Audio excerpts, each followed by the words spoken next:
زندگی نام ہے سانسوں کے چلنے کا۔ دنیا کو اللہ نے دارالامتحان بنایا۔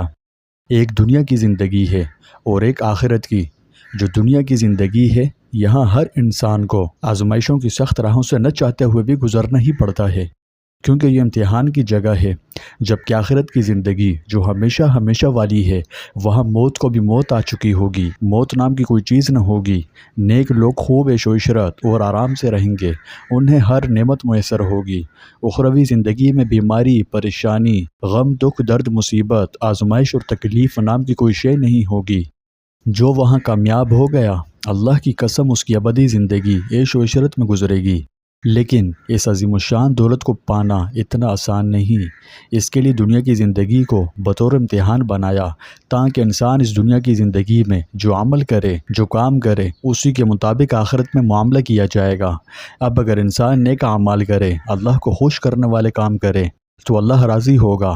لیکن جب کوئی انسان اللہ کی نافرمانی کرے، اس کے ناراضی والے کام کرے، تو وہ ناراض ہو جاتا ہے، اور جب وہ ناراض ہو تو برکتوں کو اٹھا لیتا ہے۔ دولت کی فراوانی ہوتے ہوئے بھی ضروریات پوری نہیں ہوتی۔ اولاد کی نعمت حاصل ہونے کے باوجود ان سے سکھ نہیں ملتا۔ غرض ہماری زندگی ہوتے ہوئے بھی بے سر و سامانی کا عالم رہتا ہے۔ دنیا کی زندگی کٹھن ہے، لیکن صرف گناہگار کے لیے۔ ایک مومن کے لیے نعمت ہے جس کے ذریعے وہ اپنے رب کو راضی کر سکتا ہے اور آخرت میں اس کی رحمت سے جنت پا سکتا ہے۔ غرض زندگی کبھی راستہ دکھاتی ہے تو کبھی راستے خود بخود بھٹک جاتے ہیں۔ پریشانیاں، غم اور مشکل حالات ہمارے ساتھی بن جاتے ہیں۔ لیکن کیا آپ جانتے ہیں کہ اللہ پاک نے ہمیں ایک ایسا تحفہ دیا ہے، روحانی تحفہ، جو ہر مشکل کو آسان بنا دیتا ہے، اور وہ ہے استغفار کرنا۔ استغفار اللہ کی بہت بڑی نعمت ہے، یہ زندگیوں کا رخ بدل دیتا ہے۔ لیکن المیہ یہ ہے کہ آج انسانوں کی کثیر تعداد زندگی کی حقیقت اور اپنے مقصد تخلیق پر غور نہیں کرتی۔ انسان بالعموم اپنے جبلی تقاضوں کو پورا کرنے کے لیے اپنی صلاحیتوں اور وسائل کو صرف کرتا رہتا ہے۔ مال کو اکٹھا کرنا اپنے اور اپنی اولاد کے لیے، اچھی خوراک، اچھے لباس اور اچھی رہائش کے حصول کے لیے تگ و دو کرنا اکثریت کا بنیادی مقصد بن چکا ہے۔ اگر انسان توجہ سے اپنی زندگی پر غور کرنا شروع کرے تو اس بات کو سمجھنا کچھ مشکل نہیں کہ انسان کی زندگی مختلف طرح کی ناہمواریوں کا شکار ہے۔ انسان کو کبھی مالی مشکلات، کبھی مختلف طرح کی بیماریوں، کبھی پھلوں، کبھی کھیتوں اور کاروباری نقصان، اور کبھی اپنے عزیز و اقارب کی جدائی کو برداشت کرنا پڑتا ہے۔ ان پریشانیوں سے نکلنے کے لیے ہر انسان اپنی اپنی صلاحیتوں کے مطابق تگ و دو کرتا ہے، اور کئی مرتبہ ان مصائب سے نکلنے میں کامیاب بھی ہو جاتا ہے۔ تاہم کئی مرتبہ یہ مصیبتیں، پریشانیاں اور بیماریاں طول پکڑ جاتی ہیں، اور انسان ایک لمبے عرصے تک ان مصائب میں مبتلا رہتا ہے۔ کتاب و سنت کے مطالعے سے معلوم ہوتا ہے کہ یہ مصیبتیں در حقیقت ہماری سوچ اور فکر کی اصلاح کرنے اور ہمیں جھنجھوڑنے کے لیے آتی ہیں۔ لیکن انسان بالعموم ان مصائب کے باوجود اپنی تگ و دو کے رخ اور اپنی نگاہ کے زاویے کو درست نہیں کرتا، اور مال کی کثرت اور دنیا داری میں مسابقت کے حوالے سے سرگرم رہتا ہے۔ اللہ تبارک و تعالی سورہ تکاثر میں اس حقیقت کو کچھ یوں بیان فرماتے ہیں۔ مفہوم ہے، تمہیں کثرت مال کی ہوس اور فخر نے اس آخرت سے غافل کر دیا، یہاں تک کہ تم قبروں میں جا پہنچے۔ ہرگز نہیں، مال و دولت تمہارے کسی کام نہیں آئیں گے۔ تم عنقریب اس حقیقت کو جان لو گے۔ پھر آگاہ کیا جاتا ہے، ہرگز نہیں، عنقریب تمہیں اپنا انجام معلوم ہو جائے گا۔ دیکھنے میں آیا ہے کہ انسانوں کی بڑی تعداد دنیا کی زندگانی کو حرف آخرت سمجھ لیتی ہے اور اپنے انجام کو یکسر فراموش کیے رکھتی ہے۔ اللہ تعالی انسانوں کی اس کوتاہ بینی کا ذکر سورہ اعلیٰ میں یوں فرماتے ہیں، تم دنیاوی زندگی کی لذتوں کو اختیار کرتے ہو، حالانکہ آخرت کی لذت و راحت بہتر اور ہمیشہ باقی رہنے والی ہے۔ دنیا میں رہتے ہوئے دین اور دنیا میں توازن پیدا کرنے کی کوشش کرنا اور دنیا و آخرت کی بھلائی کے لیے سرگرم رہنا کسی بھی طور نامناسب نہیں، بلکہ آخرت کو مقدم رکھتے ہوئے انسانوں کو دنیا کے حصول کے لیے بھی ساتھ ساتھ تگ و دو کرنی چاہیے۔ اللہ تعالیٰ سورہ بقرہ کی آیت نمبر 201 میں مسلمانوں کی ایک بہترین دعا کا ذکر فرماتے ہیں۔ مفہوم ہے، اے ہمارے پروردگار، ہمیں دنیا میں بھی بھلائی عطا فرما اور آخرت میں بھی ہمیں بھلائی سے نواز، اور ہمیں دوزخ کے عذاب سے محفوظ رکھ۔ اس کے مقابل دنیا کو حرف آخر سمجھ کر اپنی تمام تر جد و جہد فقط حصول دنیا کے لیے صرف کر دینا اللہ تعالیٰ کی نظروں میں انتہائی ناپسندیدہ عمل ہے۔ چنانچہ ارشاد باری تعالیٰ ہے، مفہوم ہے، فرما دیجئے کیا ہم تمہیں ایسے لوگوں سے خبردار کر دیں جو اعمال کے حساب سے سخت خسارہ پانے والے ہیں؟ یہ وہ لوگ ہیں جن کی ساری جدوجہد دنیا کی زندگی میں ہی برباد ہو گئی، اور وہ یہ خیال کرتے ہیں کہ ہم بڑے اچھے کام انجام دے رہے ہیں۔ یہی وہ لوگ ہیں جنہوں نے اپنے رب کی نشانیوں کا اور مرنے کے بعد اس سے ملاقات کا انکار کر دیا ہے، سو ان کے سارے اعمال اکارت کیے گئے۔ پس ہم ان کے لیے قیامت کے دن کوئی وزن اور حیثیت قائم نہیں کریں گے۔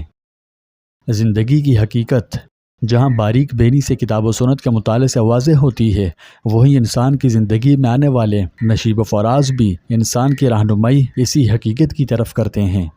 یہ دنیا ناپائیدار ہے اور یہاں کسی کو بھی دوام اور بقا حاصل نہیں۔ اگر دنیا میں ہمیشہ ہمیشہ کے لیے کسی کو رہنا ہوتا تو اللہ تبارک و تعالیٰ کے پیارے محبوب حضرت محمد رسول اللہ صلی اللہ علیہ وسلم اس دنیا فانی سے کبھی رخصت نہ ہوتے، لیکن آپ صلی اللہ علیہ وسلم کی رحلت مبارک نے بھی اس بات کو ثابت کیا کہ دنیا میں کوئی شخص ہمیشہ نہیں رہے گا۔ کیا وجہ ہے؟ نہ جانے انسان دوسروں کو فنا کے گھاٹ اترتا دیکھ کر بھی اس کتابینی کا شکار کیوں رہتا ہے کہ شاید میں ہمیشہ اس دنیا میں رہوں گا۔ انسان کو اس حقیقت کو سمجھنا چاہیے کہ ہمیں بھی جلد یا بدیر اپنے پروردگار عالم کے پاس جانا ہوگا، اور اس کی بارگاہ میں جانے کے بعد ہمیں اپنے اعمال کے حوالے سے جواب دہ بھی ہونا ہوگا۔ دنیا ایک امتحان گاہ ہے جس کا حقیقی نتیجہ یوم حساب کے دن ہر انسان کو تھما دیا جائے گا۔ جیسا کہ فرمایا، ہر جان موت کا مزہ چکھنے والی ہے، اور تمہارے اجر پورے کے پورے تو قیامت کے دن ہی دیے جائیں گے۔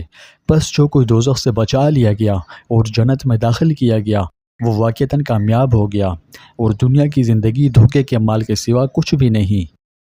اسی طرح اللہ تبارک و تعالیٰ نے قیامت کے دن دائیں پلڑے کے بھاری ہونے کے بعد ہمیشہ کی کامیابی کی نوید سنائی، اور بائیں پلڑا بھاری ہونے پر جہنم کے انگاروں کا ذکر کیا۔ بس وہ شخص کہ جس کے اعمال کے پلڑے بھاری ہوں گے تو وہ خوشگوار عیش و مسرت میں ہوگا، اور جس شخص کے اعمال کے پلڑے ہلکے ہوں گے تو اس کا ٹھکانہ حاویہ یعنی جہنم کا گھڑا ہوگا۔ اور آپ کیا سمجھتے ہیں کہ حاویہ کیا ہے؟ وہ جہنم کی سخت دہکتی ہوئی آگ کا انتہائی گہرا گڑھا ہے۔ ان آیت مبارکہ سے یہ بات سمجھنا کچھ مشکل نہیں کہ جو لوگ دنیا کے حصول کے لیے ہر جائز و ناجائز ذریعے کو اختیار کرتے ہیں وہ ضرور بالضرور ناکام ہوں گے، اور ان کے مد مقابل کامیابی صرف انہی لوگوں کو حاصل ہوگی جو اس دنیا میں رہتے ہوئے اپنی خواہشات کو دباتے اور اللہ تبارک و تعالیٰ کے سامنے پیشی کے احساس کو اپنے دل میں جگہ دیتے ہیں۔ تو پیارے دوستوں، دنیا کی زندگی میں اپس اینڈ ڈاؤنس کا آنا جانا بالکل فطری عمل ہے۔ آپ دیکھتے ہیں نوکری چلی گئی، گھر کے اخراجات پہلے سے زیادہ، اور پریشانیوں کا پہاڑ سامنے کھڑا ہے، اور زندگی میں اندھیرا چھا جاتا ہے۔ جب کوئی راستہ نظر نہیں آتا تو یاد رکھیں اللہ کی طرف رجوع کرنا توبہ و استغفار ہی راستہ ہوتا ہے۔ اس لیے ضرورت اس بات کی ہے کہ ہم اپنے چھوٹے بڑے گناہوں سے فوراً توبہ کر کے اللہ تبارک و تعالیٰ کے حضور خوب رو رو کر معافی مانگیں، استغفار کریں، کثرت سے استغفار کریں۔ استغفار کی یہ چند ساتیں زندگی بدل سکتی ہے۔ اور یہ بات یاد رکھیں، استغفار کوئی رسمی چیز نہیں، یہ بندے کے دل کی پکار ہے، اپنے رب سے التجا ہے، یہ رب تعالیٰ سے معافی مانگنا بھی ہے اور اس کی رحمت کی طرف لوٹنا بھی۔ اور جب بندہ رب کی طرف لوٹتا ہے تو رب کی رحمت اس کے پیچھے دوڑ پڑتی ہے۔